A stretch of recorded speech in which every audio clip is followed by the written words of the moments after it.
వ్యవసాయం దండగ కాదు పండగ అనే విధంగా వ్యవసాయం స్టార్ట్ అయ్యే ముందే 9 రోజులలో 9,000 కోట్లు ఇచ్చిన ప్రభుత్వం ఇందిరమ్మ ప్రభుత్వం.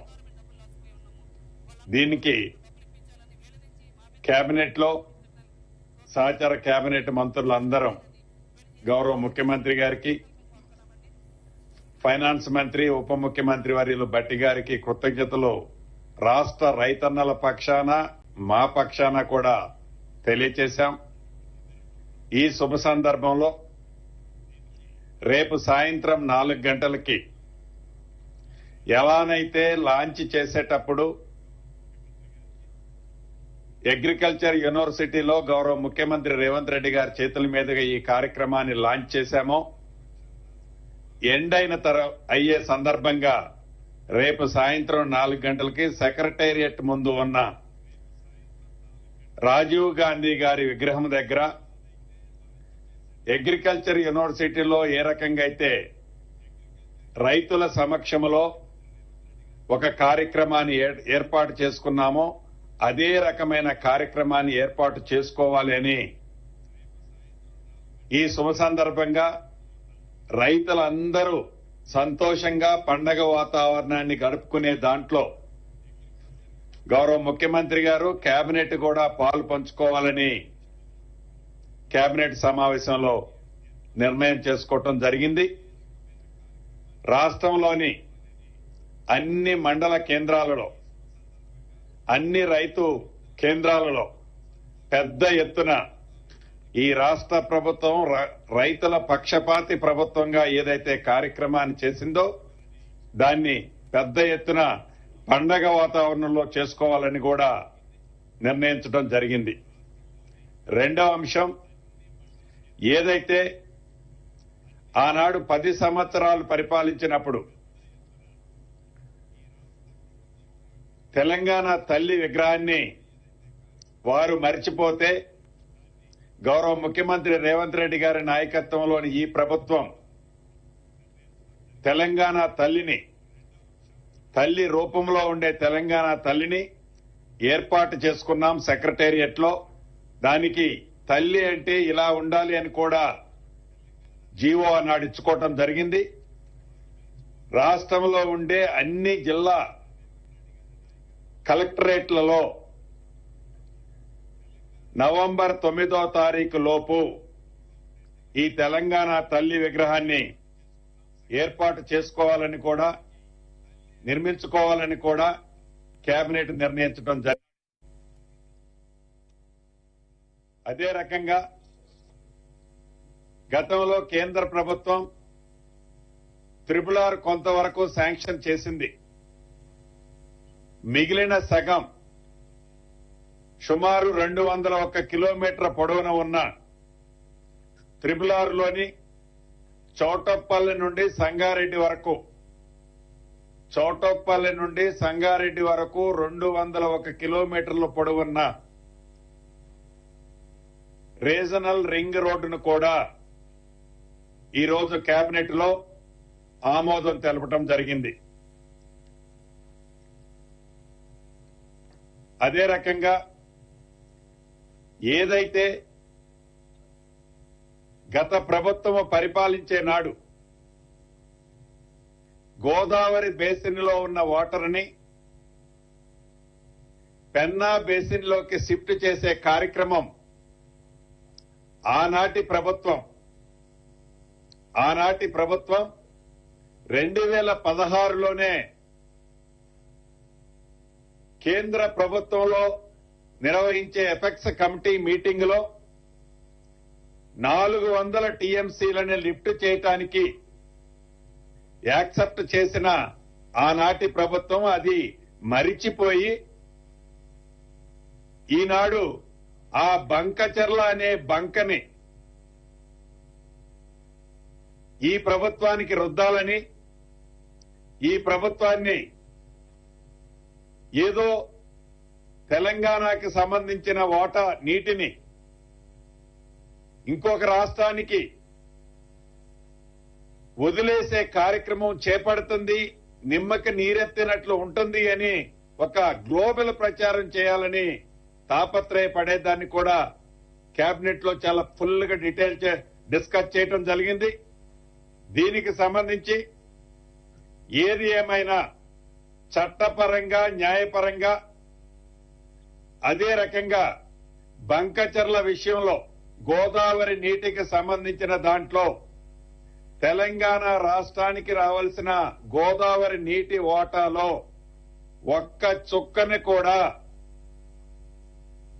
ఫోర్గో కావద్దని ఎంత దూరమైన ప్రయాణం చేసి ఎంత పోరాటమైన శక్తినంతా కూడగట్టుకొని ఈ ప్రభుత్వం తెలంగాణ ఓటాని తెలంగాణకి తెచ్చే దాంట్లో కృత నిశ్చయంతో పట్టుదలగా పనిచేయాలని కూడా కేబినెట్ లో ఈరోజు తీర్మానం చేయడం జరిగింది. ఈ సందర్భంగా మీకు చెప్పాల్సింది, కుప్పదూసోడు పరిగేరినోడిని బెదిరించినట్లు అసలు వారి ప్రభుత్వంలోనే వారు అధికారంలో ఉన్ననాడే ఈ బంకధరలకి ఫౌండేషన్ వారి ప్రభుత్వంలోనే జరిగింది. వారి ప్రభుత్వంలో జరిగిన దాన్ని కప్పిపుచ్చుకోవటం కోసం దాన్ని మసిపూసి మారేడికాయ చేయటం కోసం ఏదో అది ఇది అది అని ఆనాటి ముఖ్యమంత్రి గారు గాని ఆనాటి మాజీ మంత్రులు కానీ ఏదో తహతాలాడుతున్నారో దాన్ని తీవ్రంగా కూడా ఖండిస్తున్నాం. దీని పట్ల ఈ ప్రభుత్వం తప్పకుండా చిత్తశుద్దితో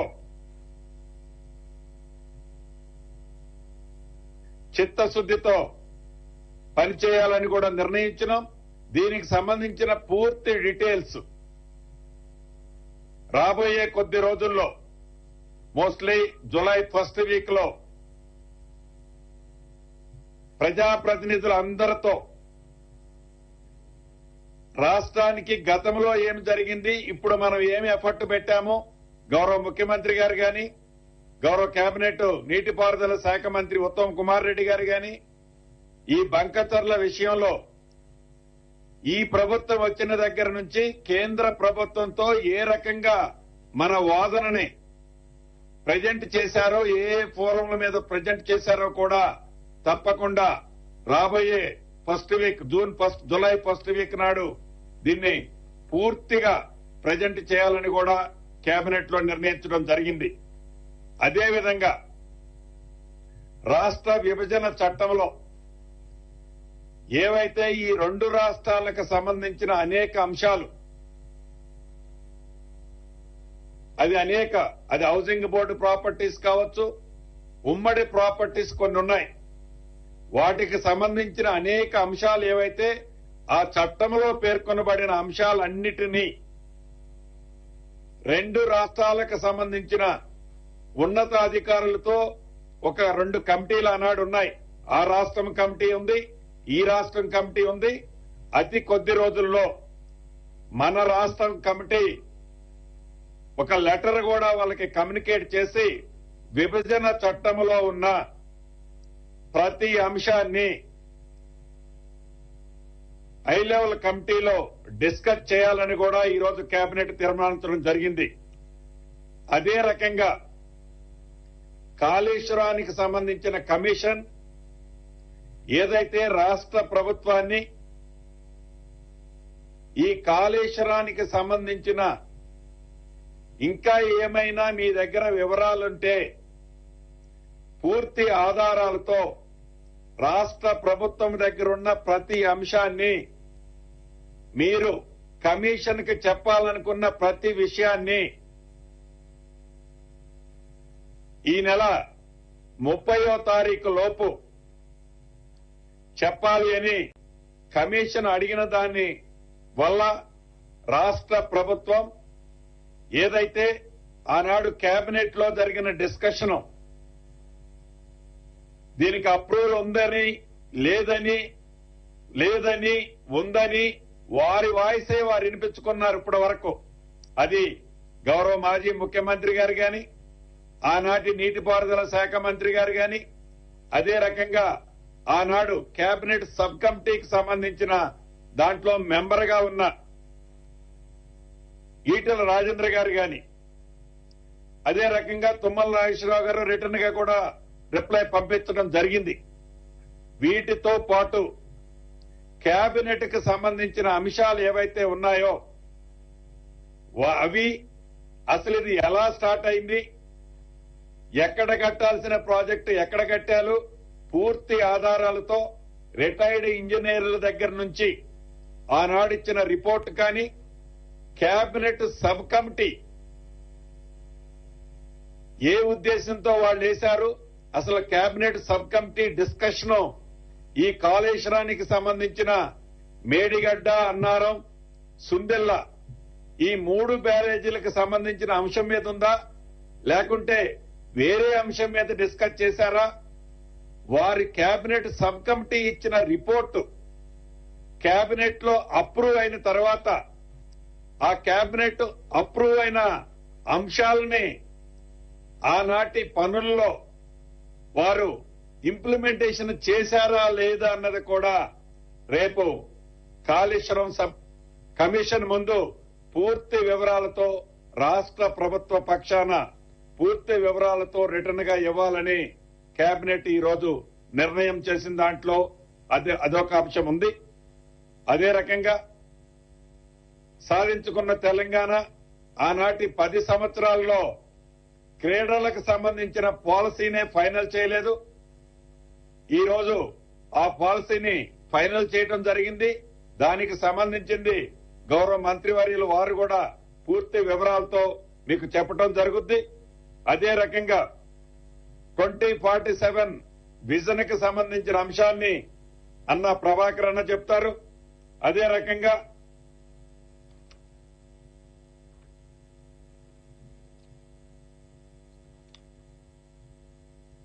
పరిపాలనకు సంబంధించిన అంశాలు ప్రతి 3 నెలలకు ఒక్కసారి,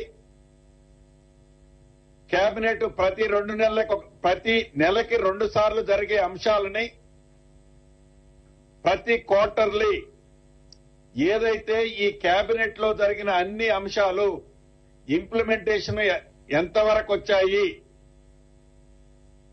విధి విధానాలు ఎంతవరకు వచ్చాయి, అది కార్యరూపం దాల్చిందా లేదా అనేది డెఫినెట్ గా ఎవ్రీ క్వార్టర్ ఒక రివ్యూ పెట్టుకోవాలని ప్రతి నెల 2 సార్లు కేబినెట్ సమావేశం జరుపుకోవాలని కేబినెట్ లో ఈ రోజు ఆ నిర్ణయం కూడా తీసుకోవడం జరిగింది.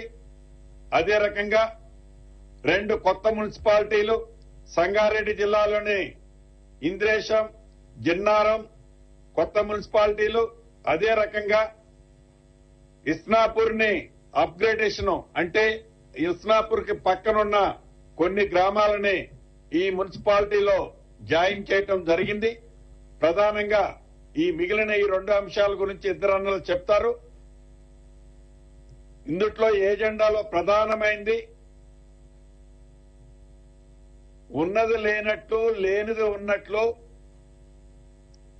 గత ప్రభుత్వంలో అధికారాన్ని అనుభవించిన పెద్దలు వారి స్కిన్ కాపాడుకోవటం కోసం ఏదైతే తాపత్రయపడుతున్నారో అది రాష్ట్ర ప్రజలకు తెలుసని తెలియజేస్తూ నేను సెలవు తీసుకుంటున్నాను. ఇప్పుడు శ్రీహరన్నను మాట్లాడవలసిందిగా కోరుతున్నాను. మీడియా మిత్రులకు నమస్కారం. ఈ రోజు జరిగినటువంటి కేబినెట్ మీటింగ్ లో మరి ఈ మధ్యనే కేబినెట్ లో అవకాశం ఇచ్చినటువంటి పెద్దలు, మరి దాంట్లో స్పోర్ట్స్ మినిస్టర్ గా కూడా అవకాశం ఇచ్చినటువంటి సందర్భాన స్పోర్ట్స్ మినిస్టర్ గా బాధ్యతలు చేపట్టిన వారం 10 రోజులనే ఇంత చక్కటి అవకాశం దీని మీద ఒక పాలసీ తీసుకురావడంలో నా వంతు బాధ్యతగా మరి అత్యంత ఇష్టమైనటువంటి శాఖ నీకు ఇస్తున్నాను ఆ రోజు వాళ్ళు చెప్పడం ముఖ్యమంత్రి గారు, మరి ఆ శాఖలో చేయాల్సిన విధి విధానంలో నన్ను కూడా పార్టిసిపేట్ చేయడం, ఆ శాఖకు ఇప్పుడు మంత్రిగా ఉన్న సందర్భాన ఈరోజు ఒక స్పోర్ట్స్ పాలసీ తీసుకొచ్చి తెలంగాణలో ఉన్నటువంటి క్రీడాకారులు, క్రీడా ప్రేమికులందరికీ కూడా ఒక వరాన్ని ఇచ్చినటువంటి మన ప్రీత ముఖ్యమంత్రి గారు 2036లో జరుగుతున్న ఒలింపిక్స్ లో మన సత్తా ఎంతో చూపించాలనేటువంటి ఉద్దేశంతో ఆనాటికి 21 నుంచి 23 వయసు ఉన్నటువంటి క్రీడాకారులు తమ ప్రతిభని కనబర్చిన సందర్భాలు చూశాం కాబట్టి ఇప్పుడు 8 నుంచి 10 సంవత్సరాల మధ్యలో ఉన్నటువంటి క్రీడాకారుల్ని గ్రామ స్కూల్ స్థాయికి నుంచి వెతికి తీసి సీఎం కప్ అని ఇంతకుముందు మనం ఏర్పాటు చేసుకుని గ్రామ స్థాయికి ఏ విధంగా అయితే క్రీడాకారుల్ని వెతికి తీశామో అదే మాదిరిగా ఈసారి కూడా మళ్ళొకసారి అటువంటి ప్రక్రియ ఏర్పాటు చేసి వెతికి తీసి 2036లో జరిగేటువంటి ఒలింపిక్స్ లో ఖచ్చితంగా ఒక మంచి స్థానంలో మన తెలంగాణ నిలబడాలనే కాన్సెప్ట్ తో తీసుకున్నటువంటి ఒక స్పోర్ట్స్ పాలసీలో ఆ పాలసీ చేసేటప్పుడు నేను స్పోర్ట్స్ మినిస్టర్ గా ఉండడం నా అదృష్టంగా భావిస్తా ఉన్నా. మరి దాంట్లో భాగంగా ఈ పాలసీలో తెలంగాణ స్పోర్ట్స్ హబ్ బోర్డు కూడా హబ్ బోర్డ్ ఆఫ్ గవర్నెన్స్ ఏర్పాటు చేసుకుంటామని చెప్పడం నేను ముఖ్యమంత్రి గారికి అదే మాదిరిగా నా ఉప ముఖ్యమంత్రి గారికి సహచర మంత్రివర్గానికి కేబినెట్ కి కూడా మనస్ఫూర్తిగా నా ధన్యవాదాలు తెలియజేస్తా ఉన్నా.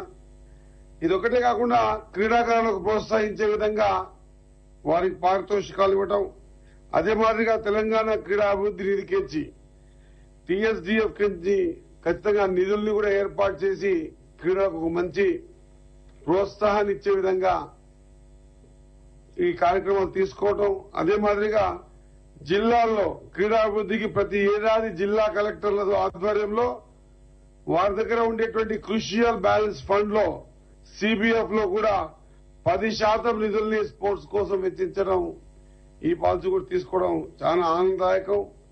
ఈ స్పోర్ట్స్ కోటాలో కూడా గతంలో ఉన్నటువంటి రిజర్వేషన్ ఏదైతే ఉందో దాన్ని కూడా పెంచే విధంగా ఒక నిర్ణయం తీసుకోవడం ఇది ఒక శుభ పరిణామంగా నేను భావిస్తా ఉన్నా. ఇదొకటే కాదు, మంచి కోచ్ ని కూడా ఏర్పాటు చేసి ఇన్ఫ్రాస్ట్రక్చర్ కూడా ఇచ్చి తెలంగాణ గడ్డ మీద కూడా స్పోర్ట్స్ పర్సన్స్ దేశానికే కాదు ఇంటర్నేషనల్ లో కూడా ఆడే స్థాయికి ఎదిగే విధంగా ఒక స్పోర్ట్స్ పాలసీని ఈరోజు కేబినెట్ ఆమోదించడం అనేది నిజంగా కూడా గర్వంగా చెప్తా ఉన్నా. నేను ఒక స్పోర్ట్స్ పర్సన్ గా ఈ స్పోర్ట్స్ మినిస్టర్ గా ఉండి ఈ పాలసీ తీసుకురావడంలో నా ముందే జరిగి నాతో పాటు నేను కొన్ని సూచన సలహాలు చెప్తే కూడా దాన్ని కూడా యాక్సెప్ట్ చేసి మొత్తం ముఖ్యమంత్రి గారు ఉప ముఖ్యమంత్రి గారు కేబినెట్ అంతా కూడా ఆమోదించడం ఇది ఒక హర్షణీయం. కాబట్టి స్పోర్ట్స్ ప్రేమికుల తరఫున స్పోర్ట్స్ పర్సన్స్ తరఫున తెలంగాణ ప్రజల తరఫున కేబినెట్ కి ముఖ్యమంత్రి గారికి నా హృదయపూర్వక ధన్యవాదాలు తెలియజేసుకుంటూ ముగిస్తా ఉన్నా. ధన్యవాదాలు. గౌరవనీయ పొంగులేటి శ్రీనివాసరెడ్డి గారికి, వాకిటి శ్రీహరి గారికి, ఈరోజు తెలంగాణ ప్రభుత్వం 2047 విజన్ ఏదైతే స్వాతంత్రం వచ్చి 100 సంవత్సరాల సందర్భంగా భారత ప్రభుత్వం ఒక టార్గెట్ ఫిక్స్ చేసుకొని పోతున్న సందర్భంలో ఇంక్లూజివ్ గ్రోత్ ఉండాలంటే రాష్ట్రాలు కూడా ఒక టార్గెట్ ఫిక్స్ చేసుకొని ముందుకు పోవాలనే ఇన్స్పిరేషన్ తోటి ఈరోజు కాంగ్రెస్ ప్రభుత్వం రేవంత్ రెడ్డి గారి నాయకత్వంలో తెలంగాణ రాష్ట్ర ప్రభుత్వానికి కూడా ఒక టార్గెట్ ట్రిలియన్ దానికి సంబంధించిన టార్గెట్ ను ఫిక్స్ చేసుకొని ముందుకు పోవాలి అనేటువంటి ఒక ఆలోచనతోటి విజన్ డాక్యుమెంట్ తయారు చేసినాం. దాన్ని డిసెంబర్ 9 నుండి అమలు చేసి ముందుకు తీసుకుపోయే ప్రయత్నం చేస్తాం. ఇందుకు సంబంధించి కొంత ఇండస్ట్రియల్ సైడ్ కానీ ఎకనామిక్స్ సంబంధించినటువంటి ఇష్యూస్ లో ఉన్నటువంటి అనుభవజ్ఞులను కానీ ఇతరత్ర అందరూ కూడా ఇందులో సలహా మండలి ఏర్పాటు చేసుకొని గ్రోత్ ను ఏ విధంగా మనం వేగవంతం చేసుకోవాలి. ఎందుకంటే నార్మల్ గా తెలంగాణ రాష్ట్రం ఏర్పడిన నాటి నుంచి ఇవాళ చూస్తేనే 4 ఇంతల గ్రోత్ ఉంది. ఇలా మనం 200 బిలియన్ డాలర్లతోటి మనం ముందుకు పోతా ఉన్నాం. ఇప్పుడు తెలంగాణ ఆర్థిక పరిస్థితి 200 బిలియన్ డాలర్లతో ఉంది. దేశం మొత్తంలో 4 ట్రిలియన్లు ఉన్నాం. అమెరికా మొత్తం ప్రపంచవ్యాప్తంగా 131 ట్రిలియన్లు మొత్తం ద్రవ్యోల్బణం ఉంటే అందుకు సంబంధించి అమెరికా ఒక్కటే దాదాపు 30 ట్రిలియన్స్ తోటి ఈరోజు నెంబర్ 1 స్థానంలో, చైనా దాని తదుపరి 14 ట్రిలియన్స్ తోటి ఉన్నటువంటి సందర్భంలో ఈరోజు భారతదేశం కూడా పోటీ పడే సందర్భంలో దానికి అనుగుణంగా తెలంగాణ గ్రోత్ ఉండాలి అనేటువంటి ఆలోచనతోటి 2047 విజన్ తీసుకొని అన్ని రంగాలు మంత్రిత్వ శాఖల ద్వారా వచ్చేటువంటి సమాచారం కావచ్చు, అప్గ్రేడేషన్స్ కావచ్చు, రెవెన్యూ సోర్సెస్ కావచ్చు, టూరిజం కావచ్చు, ఇతరత్ర అన్ని రకాలుగా ఇంక్లూజివ్ గ్రోత్ తీసుకొని కాంపిటేటివ్ స్పిరిట్ లో ఒక టార్గెట్ పెట్టుకున్నప్పుడే మనం అదర్వైజ్ ఆల్సో మనం 600, 700, 500 బిలియన్లకు వెళ్తుండొచ్చు. కానీ $1 ట్రిలియన్ పోవాలనే టార్గెట్ పెట్టుకొని రేవంత్ రెడ్డి గారి ఆలోచన, కాంగ్రెస్ ప్రభుత్వ ఆలోచన, కేబినెట్ ఆలోచన ప్రకారంగా ఇలా నిర్ణయం తీసుకోవడం జరిగింది. అదేవిధంగా ఈరోజు తెలంగాణ ప్రభుత్వం ముందు నుంచి కూడా విద్యకు సంబంధించి ఒక ప్రత్యేకమైన ప్రాధాన్యత ఇస్తా ఉంది. గత విద్యా సంవత్సరం ప్రారంభక ముందు అమ్మ ఆదర్శ పాఠశాలల పేరు మీద విద్యా వ్యవస్థను మారుస్తూ, ఇన్ఫ్రాస్ట్రక్చర్ క్రియేట్ చేస్తూ, ఉద్యోగస్తుల టీచర్ల బదిలీలు చేస్తూ, ప్రమోషన్లు ఇచ్చు, కొత్త నియామకాలు చేపట్టే కార్యక్రమంతో పాటుగా అనేకమైనటువంటి కార్యక్రమాలకు గురుకులాల వైపు వాళ్ళకు సంబంధించినటువంటి బెస్ట్ ఛార్జీలను పెంచడం కావచ్చు, కాస్మెటిక్ కావచ్చు. ఇవాళ మరొకసారి తెలంగాణ విద్యా రంగానికి సంబంధించి గతంలోనే జీవో ఇచ్చినప్పటికీ ఈ విద్యా సంవత్సరంలోనే మహబూబ్ నగర్ లో బాసరా త్రిపుల్ సపున ప్రతి విద్యా సంవత్సరం 180 చొప్పున 6 సంవత్సరాలకు 1080 మందిని అడ్మిషన్ తీసుకోవడానికి ఇలా కేబినెట్ ఆమోదించింది.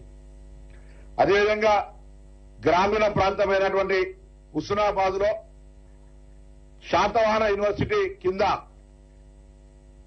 4 కోర్సులకు గాను 60 చొప్పున 240 అడ్మిషన్లు ఈసీఈ, అదేవిధంగా కంప్యూటర్ సైన్స్, ఐటీ, అదేవిధంగా ఆర్టిఫిషియల్ ఇంటెలిజెన్స్, 4 కోర్సులకు సంబంధించి 60 సీట్లతోటి 240 ఇంటెక్ తోటి జరిగే కౌన్సిలింగ్ లోపలనే సీట్లు తీసుకోవడం జరుగుతోంది ఇంజనీరింగ్ సంబంధించి.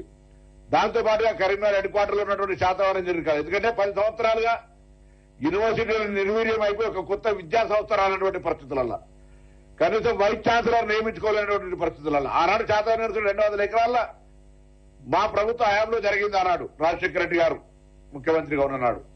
దాని తర్వాత ఒక్క వైస్ ఛాన్సలర్ కూడా వేసుకునే పరిస్థితి లేక, ఇన్ఫ్రాస్ట్రక్చర్ క్లియర్ వేసుకునే పరిస్థితి లేకపోతే ఇలా మళ్ళీ 10 సంవత్సరాల తర్వాత ఒక గ్రోత్ చూపెట్టే విధంగా 60 చొప్పున 2 క్లాసులకు ఎల్ఎల్బి అడ్మిషన్లు ప్రభుత్వం తరఫున శాతవాహన యూనివర్సిటీ లా కాలేజ్, అదేవిధంగా 60 సీట్ల ఎల్ఎం చొప్పున తీసుకోవడానికి ఇలా ప్రభుత్వం కేబినెట్ ఆమోదించింది.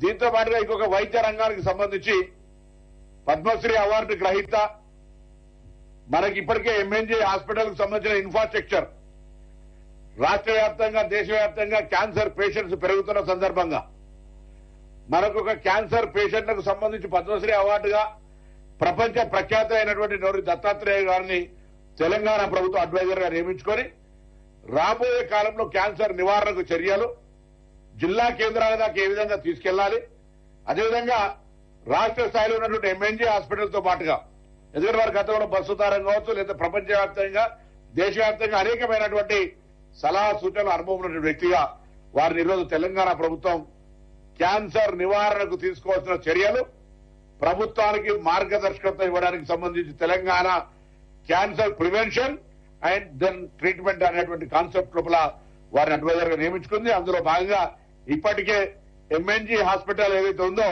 దాని అప్గ్రేడేషన్ కావచ్చు, స్టాఫ్ రిక్రూట్మెంట్ కి ఆమోదం చెప్పడం కావచ్చు, ప్రభుత్వం ఆ పెరుగుతున్నటువంటి క్యాన్సర్ కు సంబంధించినటువంటి ప్రివెన్షన్ తో పాటుగా ట్రీట్మెంట్ కు సంబంధించి అన్ని రకాల చర్యలు తీసుకునే విధంగా ప్రభుత్వం నిర్ణయం తీసుకుందనే మాట కూడా ఈ సందర్భంగా మనవి చేస్తాను.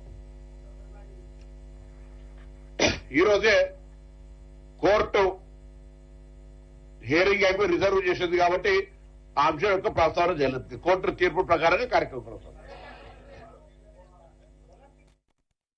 ప్రివెన్షన్ తో పాటుగా ట్రీట్మెంట్ కు సంబంధించి అన్ని